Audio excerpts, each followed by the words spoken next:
ఒంటరి ఇల్లు మహిళలను టార్గెట్ చేస్తూ నేరాలకు పాల్పడిన నేరస్తులను పట్టుకున్న జిల్లా పోలీసులు. శ్రీకాకుళం జిల్లా SP Shri KV Maheshwar Reddy IPS, Srikakulam జిల్లా, ఆంధ్రప్రదేశ్ రాష్ట్రం శనివారం ఉదయం జిల్లా పోలీస్ కార్యాలయంలో నిర్వహించిన పత్రికా సమావేశంలో కేసు వివరాలు వెల్లడించారు. జిల్లాలోని వివిధ పోలీస్ స్టేషన్ పరిధిలో చేసిన నేరాల వివరాలు.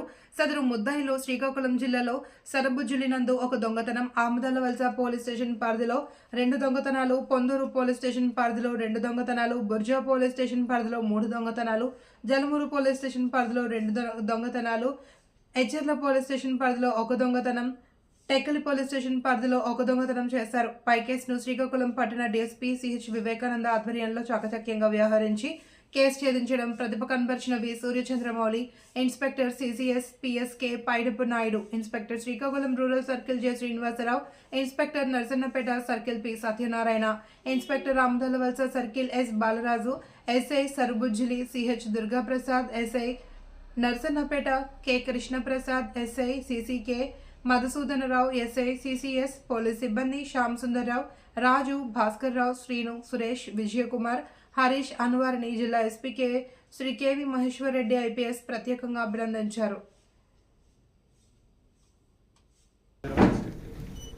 ఆ తర్వాత ఆనంద్ అని చెప్పి ఈయనది కూడా అడపాక విలేజ్ లావేరు మండలం. సో వీళ్ళ ఎంఓస్ ఏంటంటే 3 విధాలుగా చేస్తున్నారు వీళ్ళ దొంగతనాలని. ఒకటి, ఎవరన్నా సింగిల్గా పడుకొని ఉంటే అది లేడీస్ కావచ్చు లేదా జెంట్స్ కావచ్చు, వాళ్ళ మెడలో చైన్స్ని దొంగతనం చేయడం అన్నది ఒకటి. రెండో ఎంఓ ఏంటంటే ఇది హౌస్ బ్రేకింగ్ బై నైట్ చేసి లోపల బీరువా ఉంటే ఆ బీరువాని మొత్తాన్ని బయటికి పట్టుకెళ్ళి అక్కడ పొలాల్లో దాన్ని ఓపెన్ చేసి ఆ గోల్డ్ అంతా తీసుకెళ్ళిపోవడం అనేది ఒక ఎంఓ. లేదు అంటే వీళ్ళు ఉంటే వాళ్ళు అక్కడ ఇంట్లోనే దాన్ని బ్రేక్ చేసి తీసుకెళ్ళడం అనేది జరుగుతుంది. సో ఈ 3 విధాలుగా వీళ్ళు దొంగతనాలు చేయడం జరుగుతుంది. సో వీళ్ళల్లో ఇద్దరు వచ్చి ఈ సంతోష్ అండ్ రాంబాబు అన్న వాళ్ళు ఓల్డ్ అఫెండర్స్. వీళ్ళు ఇంతకు ముందు కూడా వీళ్ళు వేరే స్టేషన్స్లో అరెస్ట్ అవ్వడం జరిగింది. సంతోష్ పైన ఇప్పటికే మనకు మొత్తం 13 కేసెస్లో ఇంతకుముందు అరెస్ట్ అయ్యారు ఆయన. రాంబాబు అన్న వాళ్ళు మొత్తం 7 కేసెస్లో మనకి అరెస్ట్ అవ్వడం జరిగింది ఇంతకుముందు. ఇప్పుడు వచ్చి వీళ్ళు టోటల్గా 15 కేసులు కన్ఫెషన్ అవ్వడం జరిగింది.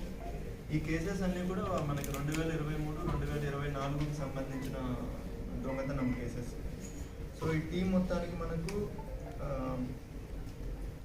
CCS inspector plus Srikakulam rural inspector, Amadalavalasa inspector and మనకి ఎస్డిపిఓ శ్రీకాకుళం వీళ్ళ ఆధ్వర్యంలో ఈ టీం మొత్తం చేయడం జరిగింది. సో ఇందులో ఇంకా కొంచెం రికవరీ అవ్వాల్సింది ఉంది. మనకి ఇంకా ఒక 20 తులాల పైన రికవరీ అవ్వాలి. సో అది మనకి పోలీస్ కస్టడీకి వేసుకుని తర్వాత అది రికవరీ చేయడం అనేది జరుగుతుంది. ఆల్రెడీ మనకి ఇంతకు ముందే చెప్పినట్లు వీళ్ళపైన ఎవరెవరిపైన అయితే సస్పెక్ట్ షీట్స్ ఉన్నాయో వాళ్ళపైన సర్వేలెన్స్ చేసి బీట్స్ అనేది ఇంక్రీజ్ చేయడం జరిగింది. సో దాని రిజల్టే ఇవన్నీ.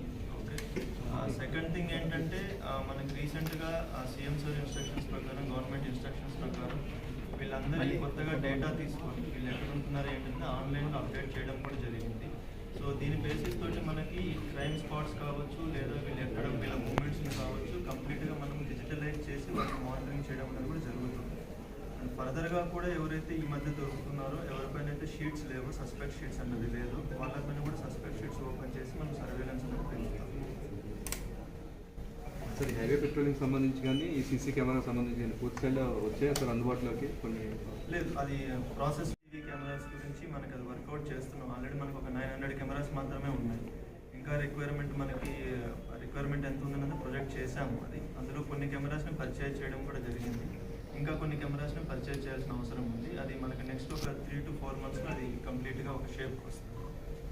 అండ్ ఈ హైవే పెట్రోలింగ్ సంబంధించి మనకు 4-వీలరే కాదు, తొందరలోనే మనకి 2-వీలర్ పెట్రోలింగ్ కూడా హైవే పైన పెంచుతాము. ఎందుకంటే మనకి 4-వీలర్స్ సఫిషియెంట్గా లేవు కాబట్టి బైక్ పెట్రోలింగ్ కూడా పెంచుతాము. అది కూడా ప్రాసెస్లో కంప్లీట్ చేస్తాము.